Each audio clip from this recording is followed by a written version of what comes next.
From the Homestead Studios in Santa Clarita, California, this is a Headache Soul production. Welcome to Just the Tip-Sters, America's favorite true crime podcast. I'm your host, Melissa Morgan. With me today is my handsome and talented co-host, Piss Fingers Bevan. I'm Piss Fingers. Yeah, that's my new nickname. I have to give you a nickname every week, but so his name is Joshua. But anyway, I'm going to read what I think is the funniest thing I've ever.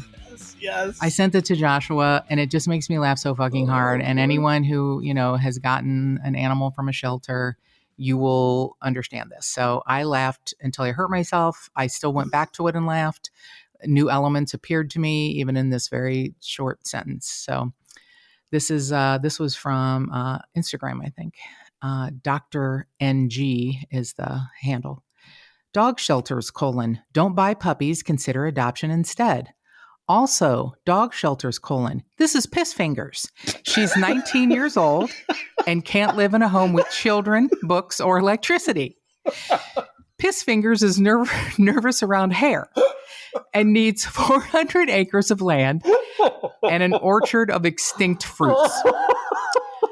I mean, I understand Piss Fingers. I'm nervous around hair also. I prefer books and electricity. I'm also nervous around children.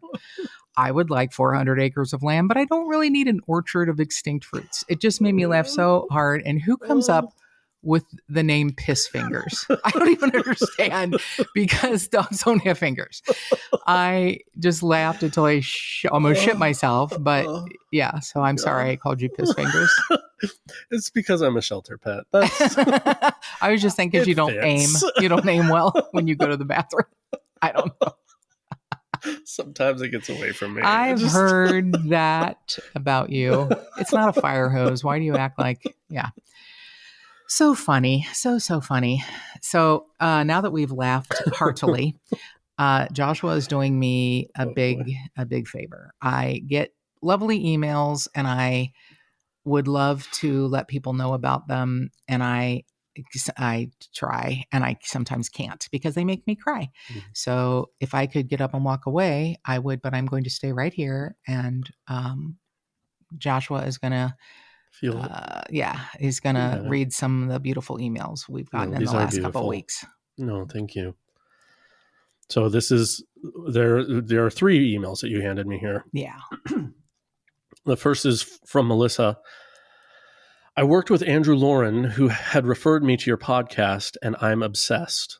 Unbeknownst to you, we've been hanging out quite a bit. You are a captivating storyteller, and the show has just the right amount of fucked up banter. That's for you. Yeah. I think it's really beautiful what you do. I think it's really beautiful what you do to help with these unsolved cases. I actually have a 1971 unsolved murder in my family that you've inspired me to start looking into. I just wanted to send over a little hello and thank you for keeping me company. From Melissa. And Andrew, her coworker, was Mark's best friend, and he was his best man at our wedding. Oh, I love that. Yeah. I love that. So the next one's from Michael.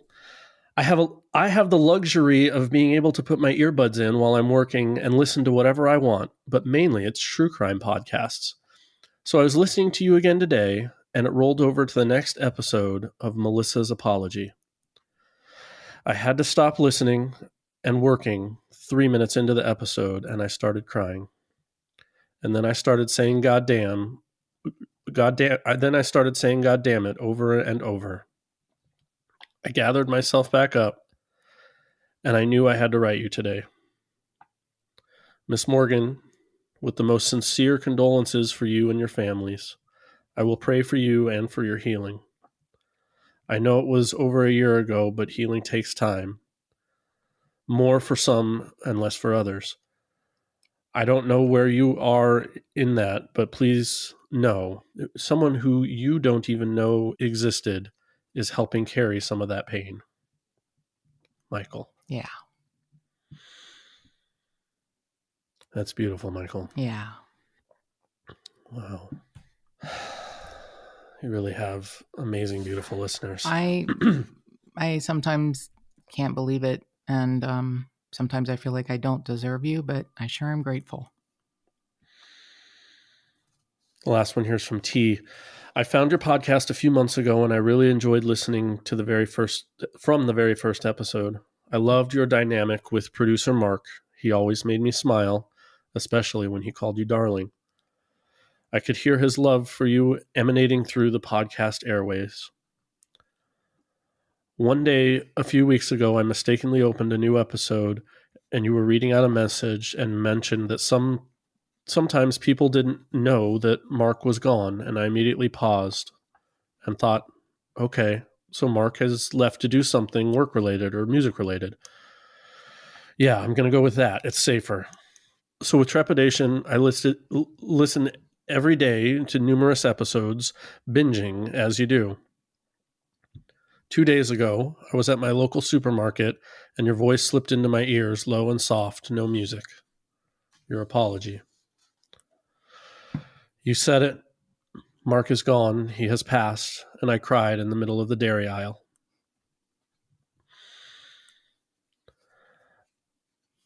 I do not want this to sound weird, but I really admired Mark and would love to have known him. I've listened to another bunch of episodes, and I think you're doing a great job. Is it strange to miss someone you didn't even know? You did one more intro with his voice, and it made me smile. I'm so sorry he's gone, and I will never forget his welcome to the Homestead Studios. Please give Siren Marie Morgan Humphreys a big hug for me. I just wanted you to know you both have touched so many lives. You care so deeply, and I wish you so much success in the future. Please take care and remember how loved you are. T. I know that wasn't easy for you, Joshua, so thank you. Well, thank you. I feel like it says a lot that, someone cries in the dairy aisle. Yeah. Or has to stop working because I wish there was a way I could let people know, but other than what I've done, I can't. I don't know how. Everyone listens to podcasts differently. Mm-hmm. Some people start at the beginning, some people start in the middle and go forward or back. Some people only listen to cases that they're interested in. So I can't prep everyone, but when you take the time to send me an email saying I just heard this or figured it out, I am so grateful. And again, I don't know that the listeners understand. It is possible to miss someone you've never met, and it is possible that you're holding me together. My friends, my chosen family, and I consider the listeners part of that. They're holding me together. So thank you for reading those, Joshua. No, thank you for trusting me with that.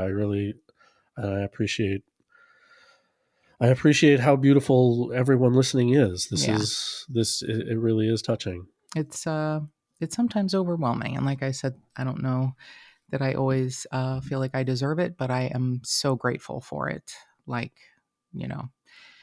So grateful for it.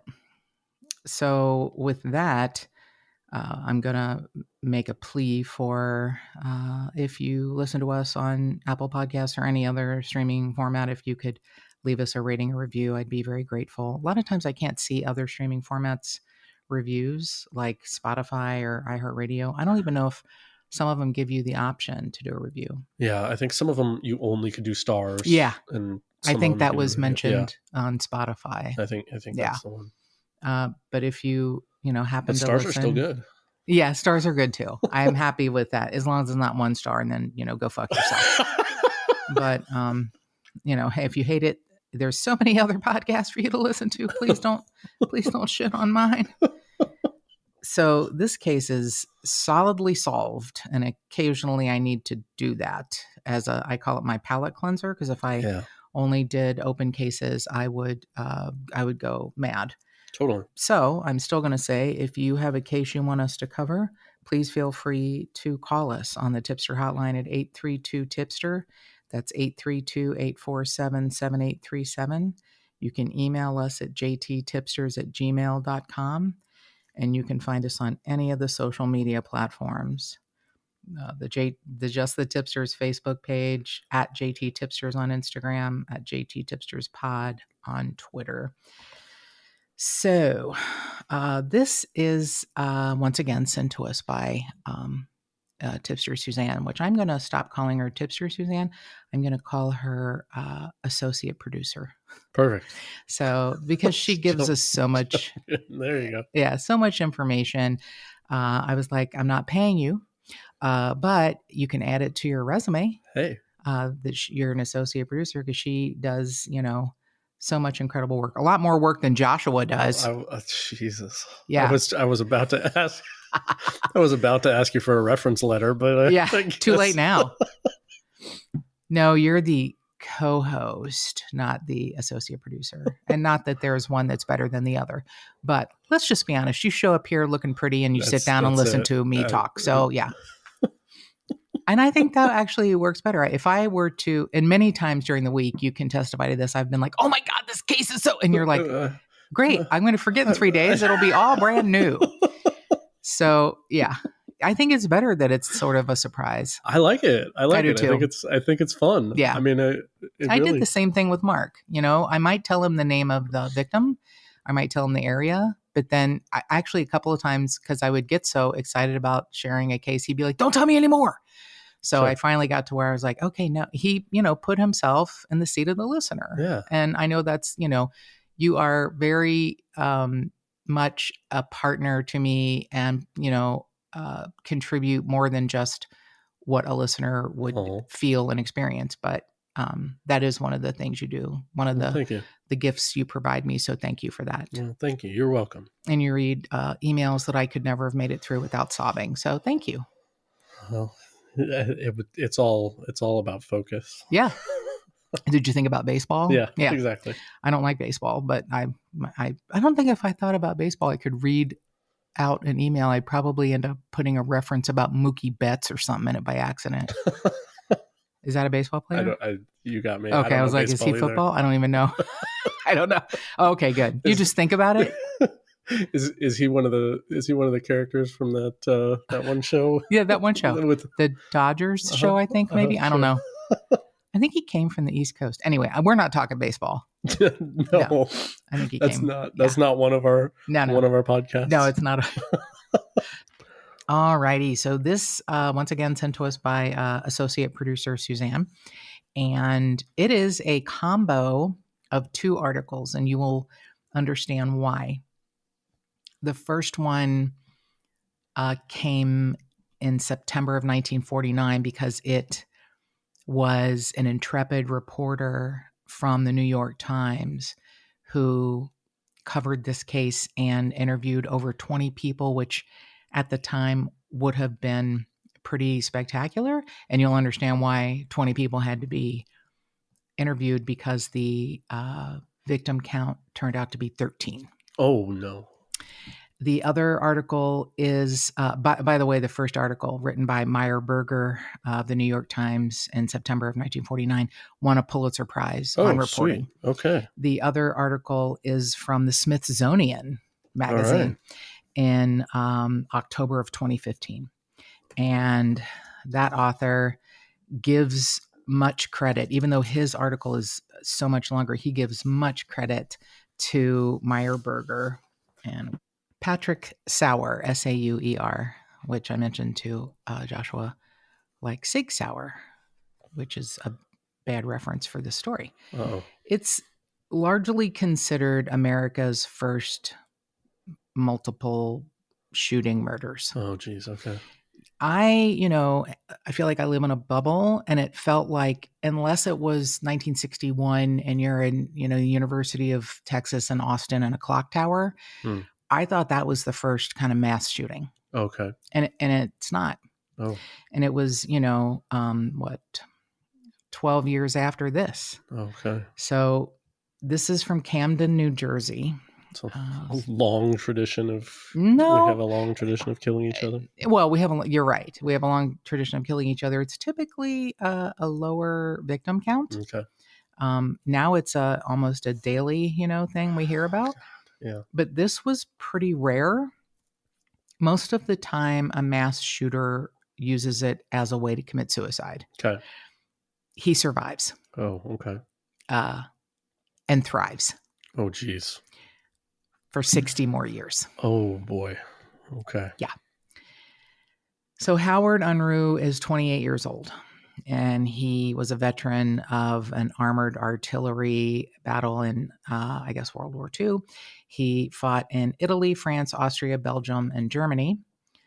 And he had a lot of weaponry, collected a lot of weaponry, and killed what turned out to be 13 persons. When this article was written by Meyerberger, it was only 12, but a child died later at the hospital, so it's 13. Oh, geez. He killed 3 children. And, it's just what's so sad to me is all these years later, it's the same thing. It's the same thing over and over again. And I wanted to give him all, as much empathy as I could muster because he fought in World War II. But no, Wow. no, none of that. When you hear the perceived beef between this person and people who didn't even know he was that angry at them is overwhelming. Wow. Obviously, people go into public places and shoot people they've never met who've Okay. done nothing to them, but they also have one or more persons in mind who has wronged them usually, Sure. and they're just too cowardly to kill themselves. Right. So he had a list Oh, boy. of the most ridiculous things I've ever heard. Oh, no. I'm trying hard to remember of the time. It would be more difficult. In 1949, it would be difficult for a veteran to come back, try to assimilate back into his town. He was secretly gay. A lot of things going against him, but not enough to kill 13 people. Yeah, well, I don't know that there is anything that would be enough, No, but you're right. Unless they're all trying to kill you. I mean, sure. And then maybe they're trying to kill you because you're an asshole. You gotta, if there's 13 people trying to kill you, then yeah. Yeah, unless they're Check the mirror, bud. cannibals or, exactly. So this is pretty fascinating, this case. So Howard is this 28-year-old, very quiet, reverential to his mother, quoted Bible verses, took his mom to church every week. He was just like not someone you would ever, it's how many times have we heard that? It's like the last person who would do this. He's quiet and kept to himself. He tried a couple of different lines of work. Nothing really stuck with him. So he's living with his mom. And he gets wounded in the shootout, but doesn't say anything. And when he's eventually captured, when he stands up, there's blood on the place he was sitting, and so they take him to the hospital. Oh my god! Yeah, didn't even say anything. So Howard lives in Camden, New Jersey, with his mom, and he is having an argument with his neighbor, Mr. Maurice Cohen, who owned a drugstore on River Road in East Camden. They live in an adjoining apartment, or it sounds more like a duplex, and there is a fence that separates the property. There's a picture of it, but I still can't quite understand what the problem would be. I guess there was only maybe one entrance and exit gate. Okay. And so I don't know who got angry first, but Howard and Mr. Cohen's wife would get into these arguments about the use of the gate. Like the noise of it, or No, using it like you're on my property. Huh. Okay. So, I guess Mrs. Cohen kind of started it saying, he keeps using the gate and he keeps his, music turned up too high late night. And they're really the only people that he had an argument with. Okay. The other people he just had on a list to kill. So he ended up having his mother's friend build a little gate for him to go in and out of so that he didn't have to use the Cohen's gate. Sure. And That sounds like a good resolution. it does. Like, It didn't involve a gun. Yeah. Good fences make good neighbors. Yeah, exactly. Yeah. Totally. Gosh, I sure do love that Robert Frost poem. So, yeah, his mother's friend, his mom and dad were separated at the time. His mother's friend makes a gate, and he wakes up one morning. Apparently, he stayed up. He was like a night owl and stayed up most nights. And he wakes up, and the gate is missing. The gate is... They stole the gate? Somebody took the gate. And that was the last straw. That's the last straw. Yeah. I think another precipitating thing is that it's Labor Day weekend, 1949. Okay. On Labor Day, Monday night, he'd gone to a theater, ironically called the Family Theater, and it was. Oh, you know about this? No, I'm judging that it's not such family activities that are going on there. Yeah, it's the gay pickup joint. Yeah. Okay. So he had been secretly, seeing a man for a couple of weeks. Okay. And they had plans to meet there. It was like a double feature, wink, wink, nudge, nudge.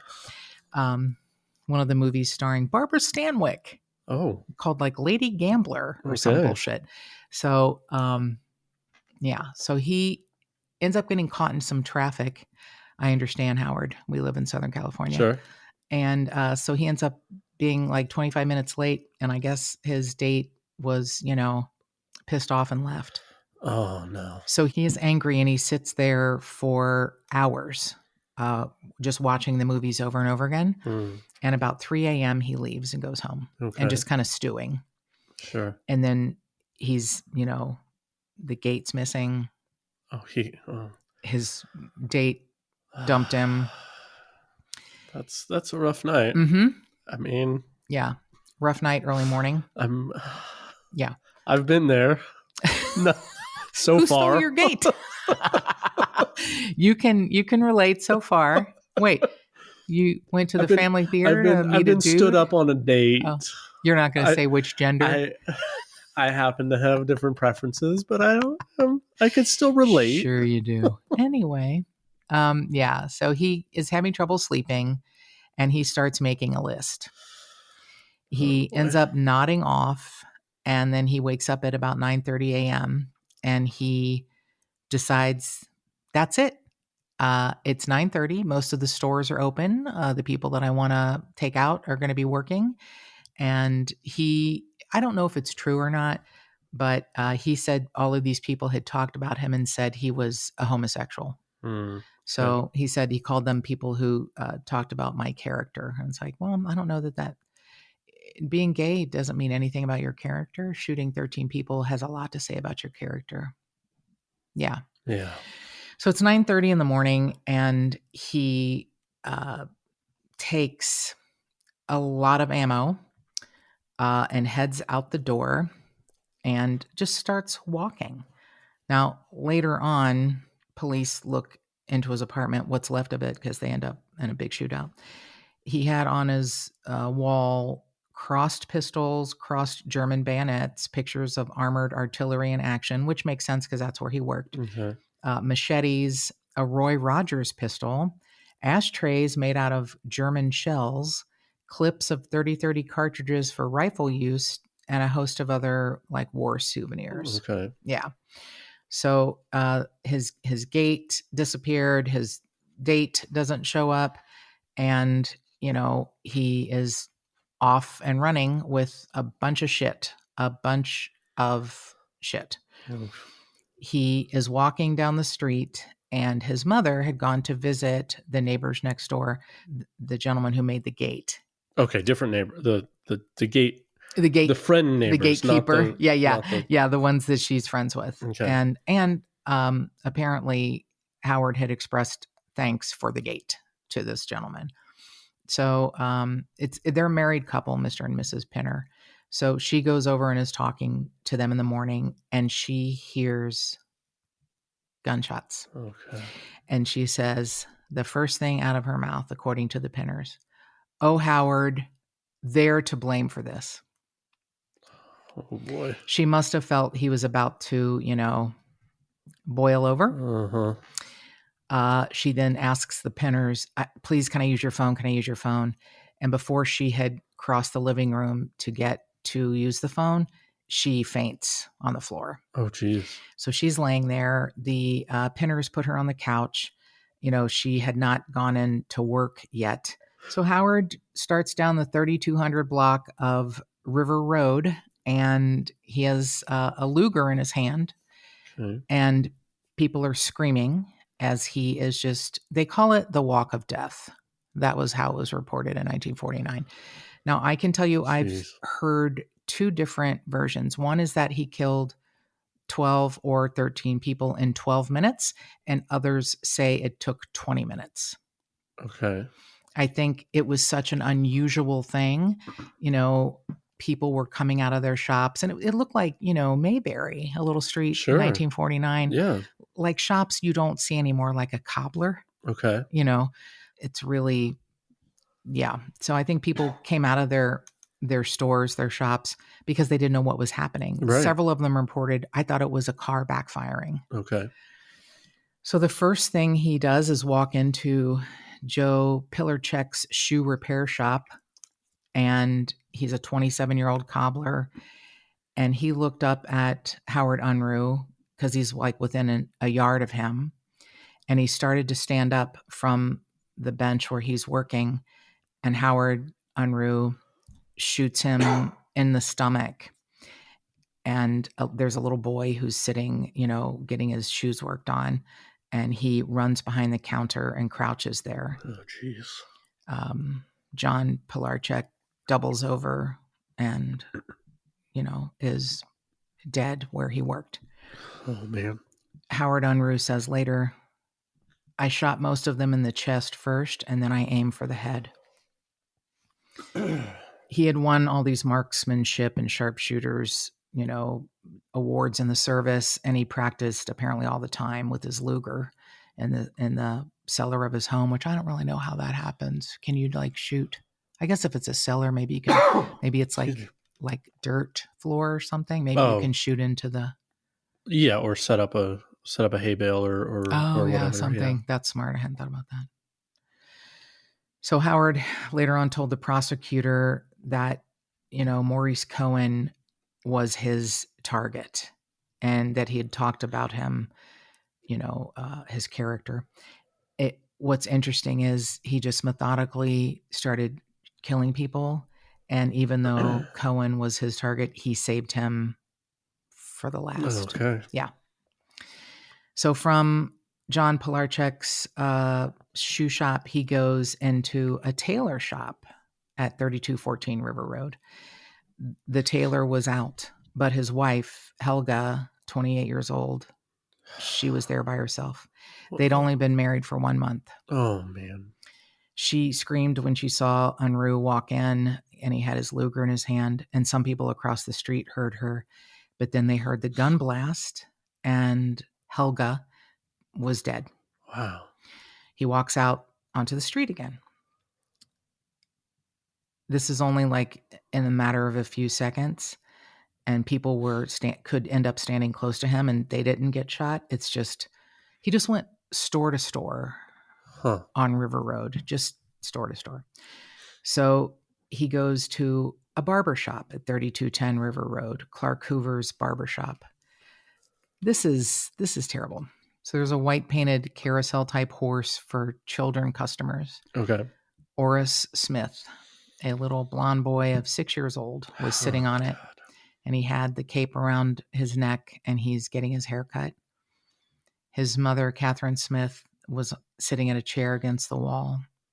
And then she looked up. Clark Hoover, the barber, had turned from what he was doing with Orris, and he saw a tall man, silent but tense, standing in the doorway with a Luger.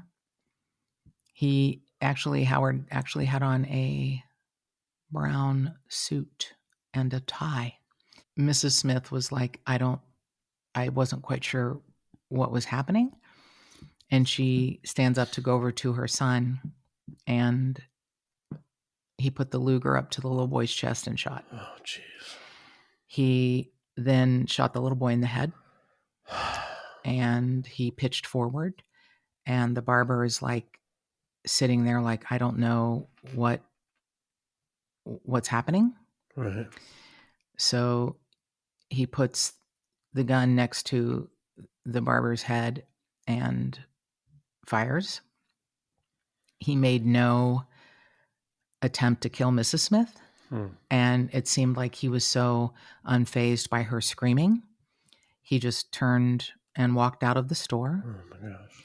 She picks up her son, and after he's out of sight, she carries him outside screaming, "My son is dead, my son is dead, someone help me."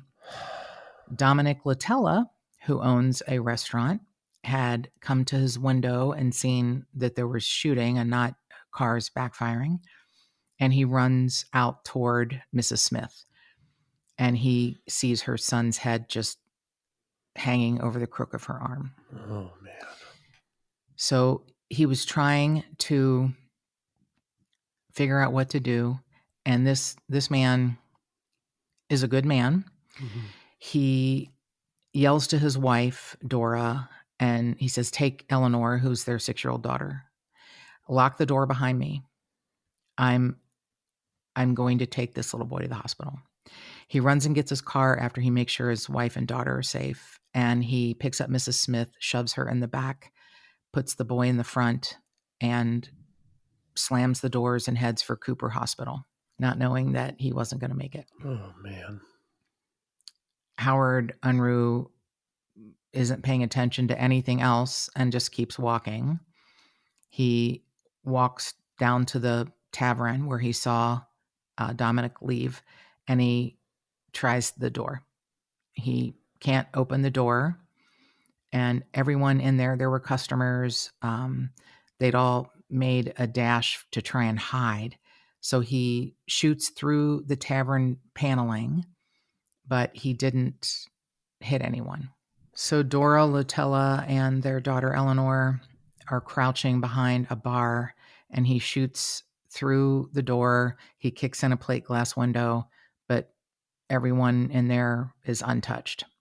And then he turns back toward the street and he reloads his Luger. Okay. There is a man who owns a television repair store, Alvin Day.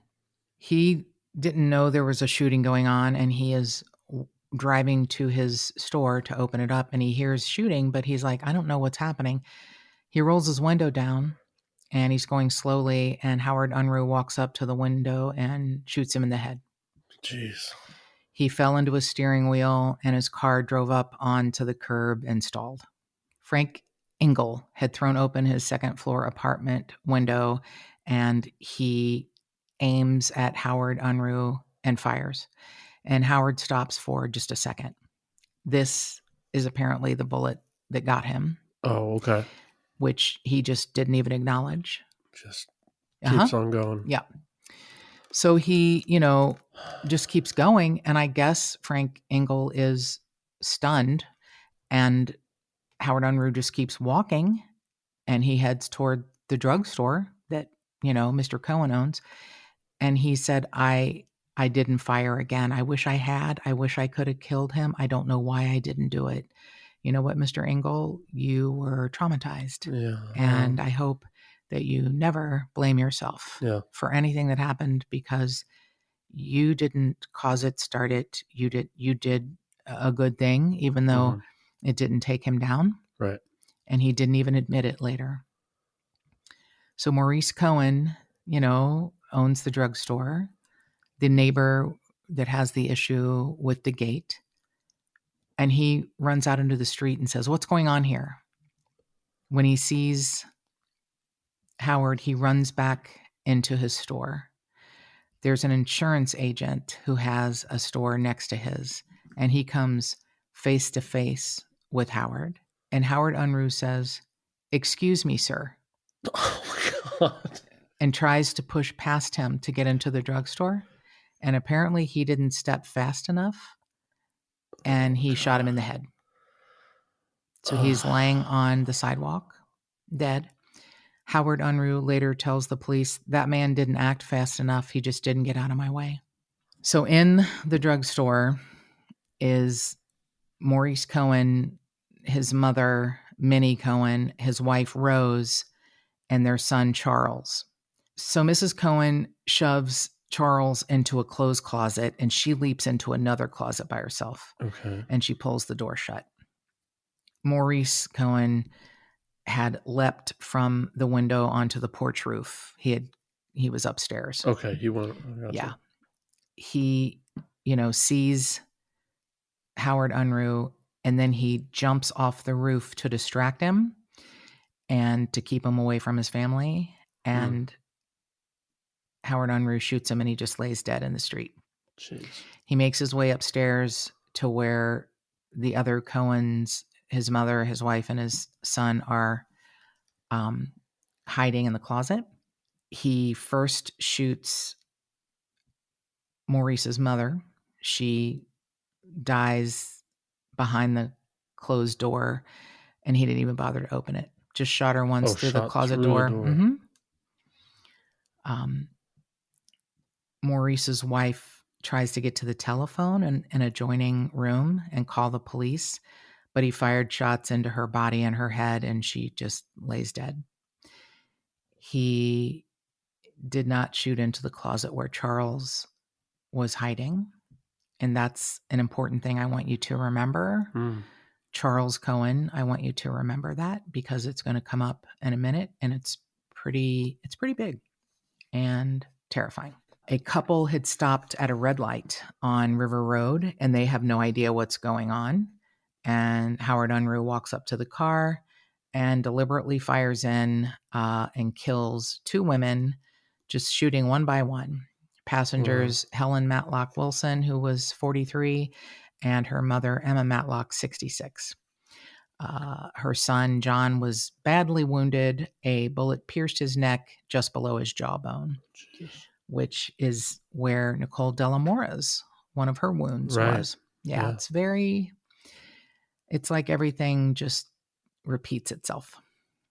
So there is a clerk named Earl Horner who is at the American Stores Company. It's kind of a grocery store that's across the street from the drugstore.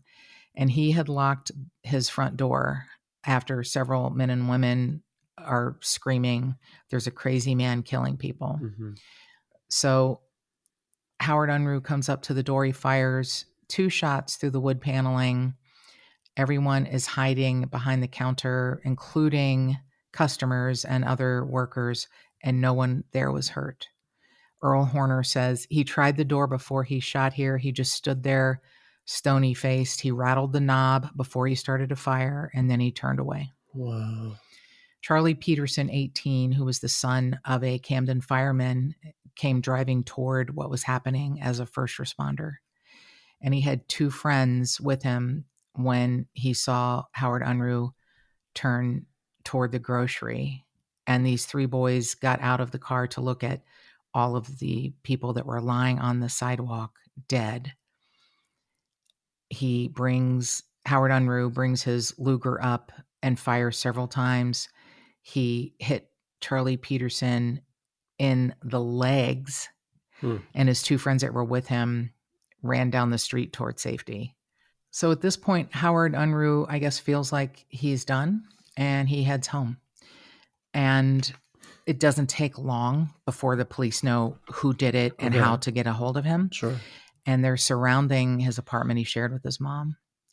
There is a very ambitious city editor of the Camden Evening Journal, Philip Bruxton. Okay. And he looks up Howard Unruh's phone number in the phone book and called.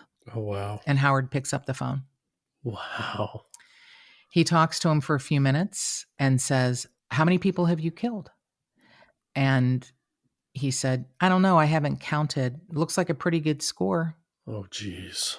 Why are you killing people? I don't know. I can't answer that yet. I'll have to talk to you later. I'm too busy now.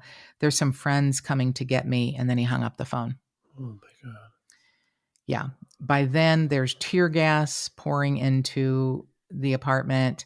There's bullets all around the walls around him. During a lull in shooting, he moves white curtains and they see him. And he finally says, okay, I give up. I'm coming down.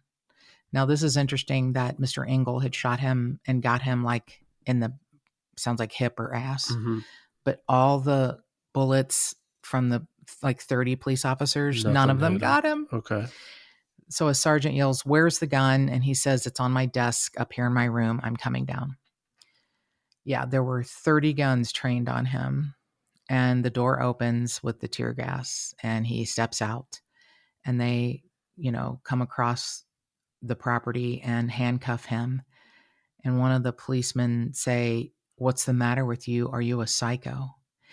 And the policeman said, Howard Unruh looked at him with a level, steady stare and said, I'm no psycho. I have a good mind.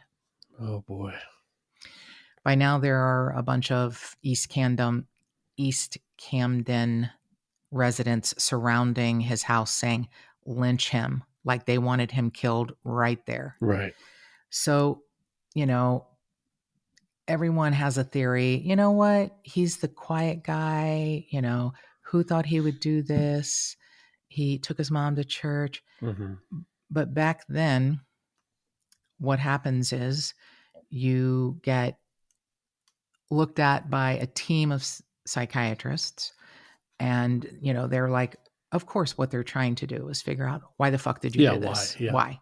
Sure. I guess it's 7 psychiatrists, and this is also very interesting. All of their findings were not released until 2012. Huh. There was a request from the Philadelphia Inquirer, and it just was basically factually him saying, here's my neighbors who wronged me. I'm describing each murder. And, the report says he had little to no emotion. He claimed to be, somewhat repentant for the children he killed, 3 children. But, all of the doctor's notes say he just doesn't seem remorseful. But he also said, murder is sin. I should get the electric chair. Now, there's other testimony from him, but it is called into question because the psychiatrist had administered something called a truth serum. Oh, okay. I know. I guess they call it a narcosynthesis. Yeah. Which in 1949 they thought was, useful. In 1963, the Supreme Court ruled truth serum confessions unconstitutional in Townsend versus Sane. Okay. So it's like impossible to know if these reports hold any validity because he told these psychiatrists, it sounds like it's a psychoactive. So he told these psychiatrists, I slept with my mother, our private parts touched. I fondled her breasts. My brother James said that I made advances toward him.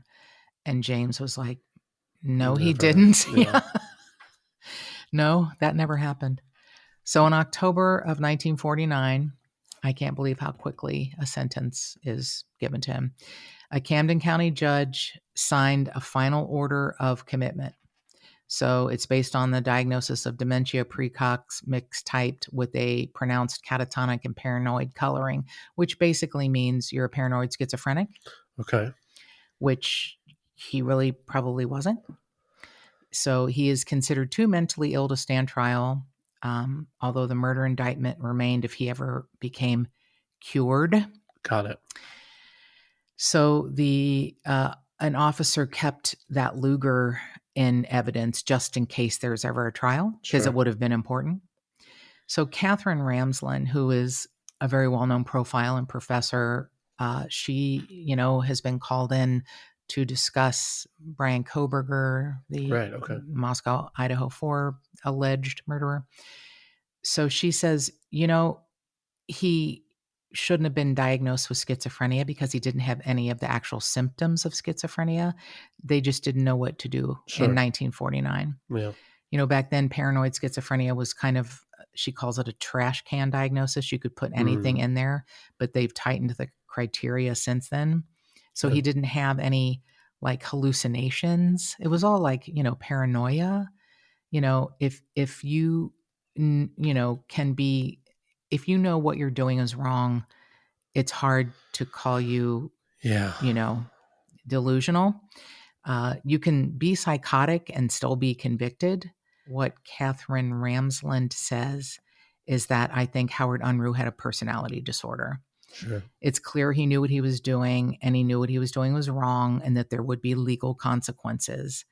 And she said, I always found it odd that they just locked him away and forgot about him. He killed 13 people. Are you kidding me?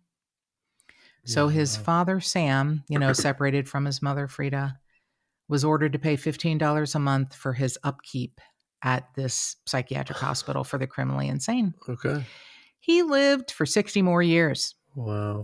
He died at the age of 88 years old. Wow. Yeah. Occasionally, this author, Patrick Sauer, is like, I wonder how this was so forgotten. Like, he couldn't even, back in 2015, when he wrote this article for the Smithsonian, he couldn't even really find a lot about Howard Unruh. And he said every now and then something would come up. Like in 1964, he wrote a petition to have his indictment dismissed on the grounds that he was insane at the time of the shootings, but he withdrew it because he probably figured out, it would only be useful as a defense, and he didn't want to use that as a defense. Okay. He didn't want to be considered, right. insane. Right. So his pride went out over. Sure. Yeah. Sure. His mother visited him until her death in 1985, and then he really didn't talk much after his mom died. He took an art class, and he had a crush on a much younger inmate, but for the most part, he just kept to himself. He had a stamp collection, and he mopped the floors. In 1991, a psychiatrist had written notes that he had one friendship, but it was actually a person who just talked all the time, and Mr. Unruh was a good listener. He just sat next to the guy who talked too much. Yeah. Yeah. So he died October 19th of 2009 at the age of 88. Wow. And what is so interesting is that most mass murderers do this as a suicidal act. Mm-hmm. They want apocalyptic violence. They want vengeance, but they also want someone else to kill them. And he's this rare occasion, that he made it through. So he just sat there in the hospital for 60 years. Okay. Nothing, no outbursts, no nothing. No disciplinary action. The only thing that would sort of lead anyone to think he might have other mental issues is that he would mop the floor and talk to himself. Wow. That doesn't, I fucking talk to myself all day long. Yeah. Especially if I'm doing something like mopping floors. Yeah. I hate this fucking shit. Or taking your shark back to clean up Siren Marie Bitchface Morgan Humphrey's fur that she's shedding. Sure. I call them her puppies. It's large amounts of hair. And I'm like, bitch, you're lucky I love you, because this shit ain't fun. Yeah. She's not even in the room, and I'm talking to myself. So yeah. What's so interesting is that Maurice Cohen kept his hatred of Howard Unruh forever, and he was like, I'll make my final statement. I'm going to spit on his grave and go on with my life. And then Maurice Cohen actually passed away 1 month before Howard Unruh. Oh, wow. Yeah. Yeah. Wow. You're not going to get a chance to do anything like that. Yeah. Yeah. So, some intelligent people say this is America's first mass shooting. And then other people say America's first mass shooting was 1966 with Charles Whitman climbing a clock tower at the University of Texas because he killed 16 people. Mm-hmm. I think 13 qualifies, yeah. Like the FBI says that, a mass murder is 4 or more victims in a single incident, usually one spot. Serial killers and spree killers have their own category, but mass shooting is now a new term. I don't know if we use it. So do you remember me telling you about little Charles Cohen who survived in the closet? Yeah. Okay. So almost 70 years later, and after this article was written in 2015, his granddaughter, Carly Novell, survived the Marjorie Stoneman Douglas school shooting in Florida by hiding in a closet. Oh, my gosh. Like her grandfather. Oh, wow. February of 2018. Oh, wow. It's sickening that a third generation. Oh, my gosh. Yeah. I can't even. That's. I can't. Wow. I mean, Wow. you would think a family has gone through enough. And then, Carly's mother said, do you think I don't go over this story about, my father year after year after Yeah. year? Do you think I don't? Yeah. And then her daughter survives Wow. by hiding in a closet. Yeah. Well, And she also says to the press, I remember what my grandfather did. wow. It just is, Wow. it's disgusting and heartbreaking. That's.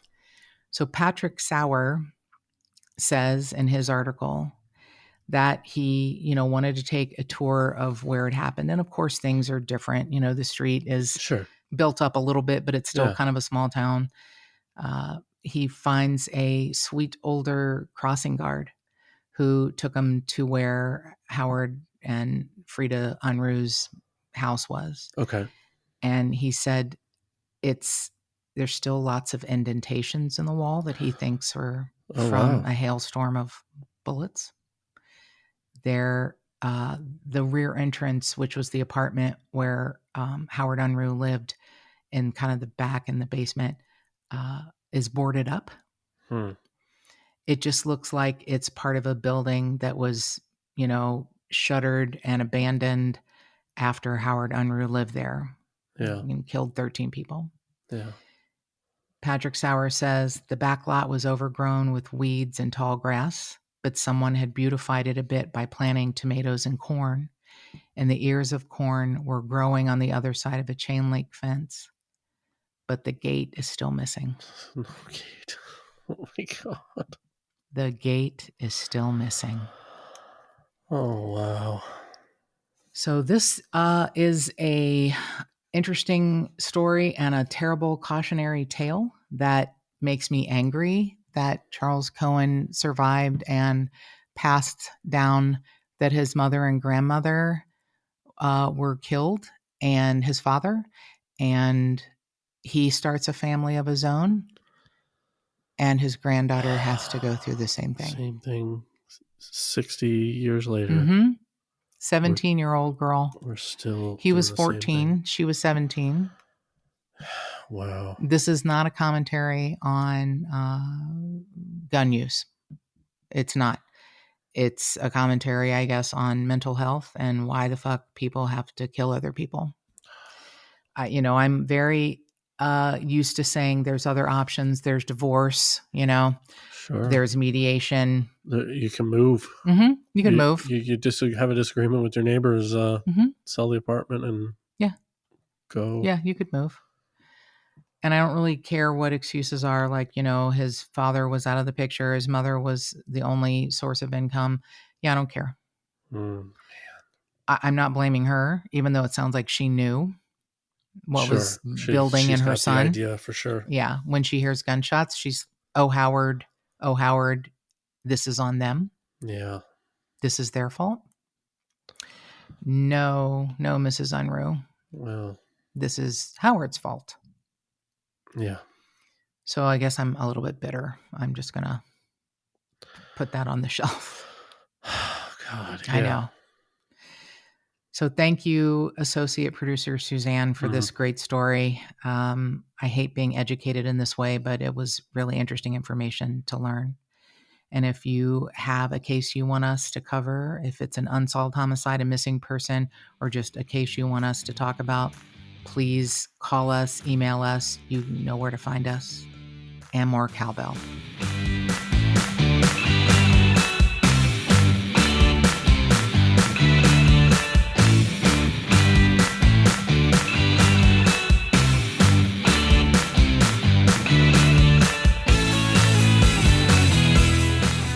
If you would like to support this podcast and get early access and other cool murderous swag, go to patreon.com/justthetipsters.